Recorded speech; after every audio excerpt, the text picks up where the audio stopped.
Are you struggling to figure out your first step in deciding if you want to do an out-of-state hunt? In this video, I'm going to explain the 10 steps of how you can figure out that exact question. Hey guys, this is Karen V from Valori Huntress.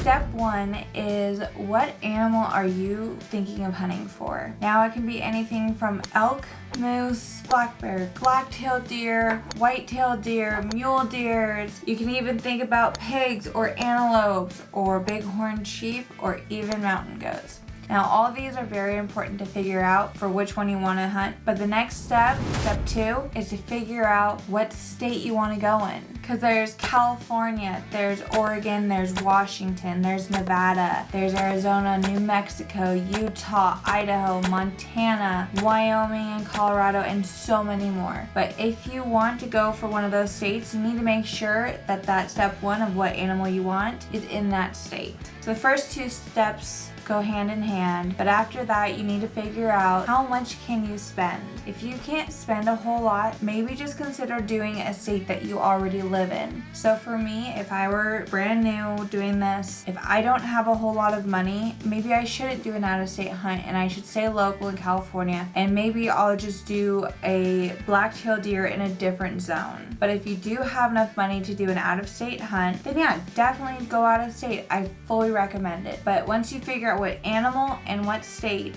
then you need to figure out how much you can actually spend. Alright, so step 3 is all about your tags. When it comes to finding out how much money you can actually spend, that is when you need to decide where you want to spend your money for a tag. Do you want to buy a over-the-counter tag, or do you want to buy a tag that you have to draw for, which means like a drawing system? And if you don't understand what a drawing system is, make sure you check out one of my videos, which is hunting terms for beginners, and I'll link it down in the description. Back to number 3. So an over-the-counter tag could cost less, it could cost more. It all depends on if you know you for sure you want to go on an out-of-state hunt next year, or if you're willing to put in for a draw and hope to get it. There's a whole bunch of drawing systems, but we'll go over that a different day. Now step 4 also has to do with money, and that one is the cost of fuel. A lot of people don't think about fuel when they're planning their hunts, but here's the thing. If you're gonna go out of state, how far away is it from your state? And you need to figure out that. So for instance,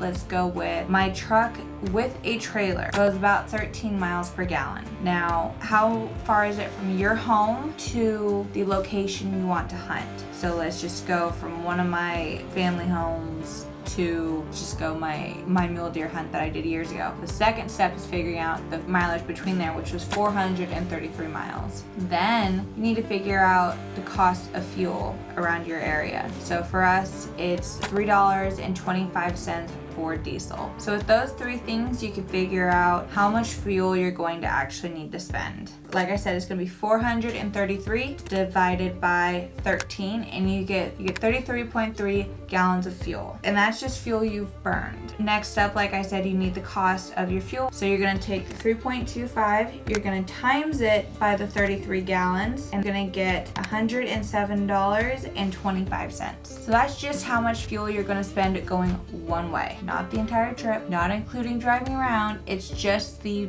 one-way direction. So technically, just going to and from, I'm gonna spend $214 roughly. Now, here's the other thing you need to think about. Are you gonna be driving around all the time scouting? Are you gonna be taking a quad or a dirt bike or a side-by-side with you? Because then you're gonna need to account for the fuel for that also. Now, step 5, also, like I said, still has to deal with money, and that is all about your food. Are you planning on going out to dinner every single night when you get back from camp? Or are you going to bring all your food with you? Or are you going to go to the store while you're in town and get your food and then go into the hills? It all depends on how much you want to spend for food. What I usually do is I do freeze-dried food and a little bit of ice chest stuff. For instance, this hunt that we're going to be going on in November, we are going to have a base camp.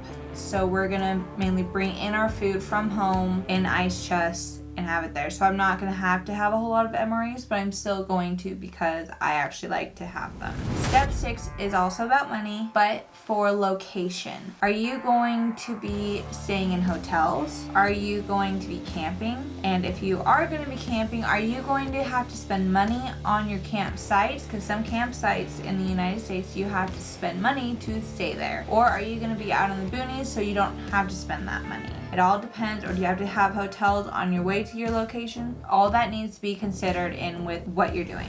Step number 7 is your gear. Now, are you gonna have to spend money on your gear this year? Did you break something last season so you have to replace it that you didn't think you'd have to spend money on? Or for instance, like the Utah hunt coming up. I don't have any snow gear that fits me anymore, so I know I'm gonna have to spend money on new gear that's specifically for clothing in the snow. That wasn't something I'd have to think about normally for an out-of-state hunt, but this hunt I know I need to add that into my budget because I don't have any of it.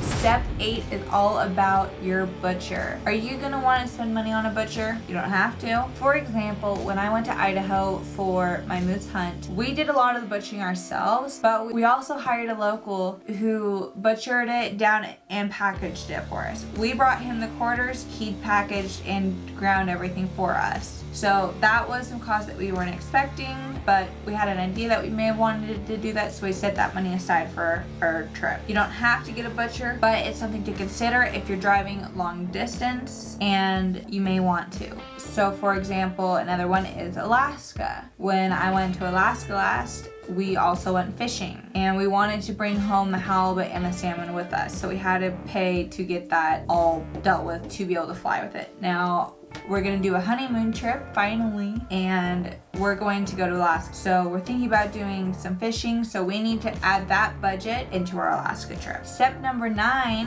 is predators. I've said this in videos before. You need to figure out if your area has predators to the point where you need to buy a second tag for that animal. Second tag. So it's very important to know if you need a second tag or not. And last but not least, number 10 is paperwork.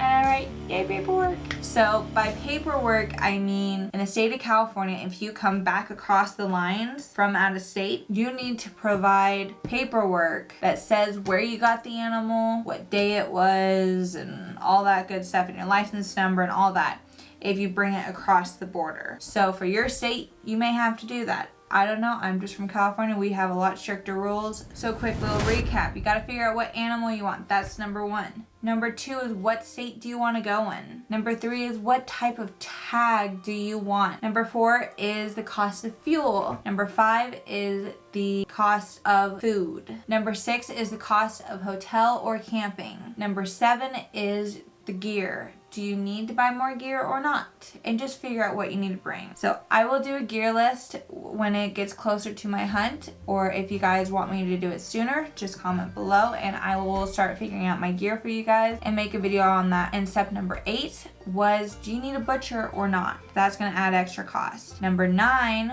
was predator, or do you need an extra predator tag? And number 10 was paperwork to cross back into your state's lines with the meat, because we all hope that you got the meat. If you really like this video and you want to learn more about hunting, make sure to check out my channel, and there's always going to be more videos every Thursday. Thanks and have a great day, guys.